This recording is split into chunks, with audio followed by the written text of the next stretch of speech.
Kita ke berita selanjutnya, Tribuners. Pengunjung mengaku tak nyaman karena Taman Wadek di Maluku Tenggara dipenuhi sampah plastik.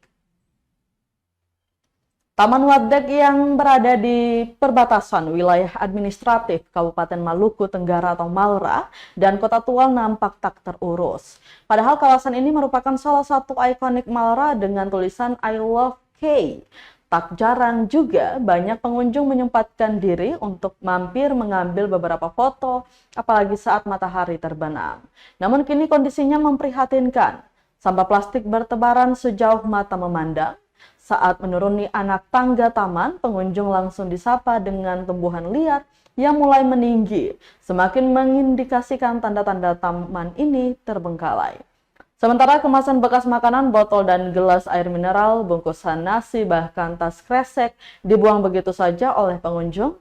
Ahmad Majid Padirubun, salah satu pengunjung, mengatakan kalau melihat situasi begini juga tidak nyaman. Menurutnya, jika masyarakat dan pengunjung tidak tertib, setidaknya disediakan tempat sampah atau petugas kebersihan yang dapat membersihkan kawasan ini.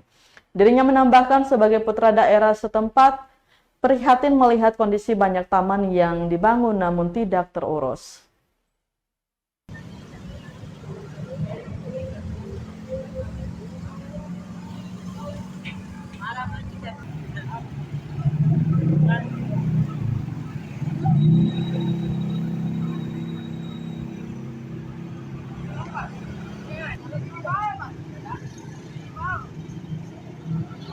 Download Tribun X sekarang, menghadirkan lokal menjadi Indonesia.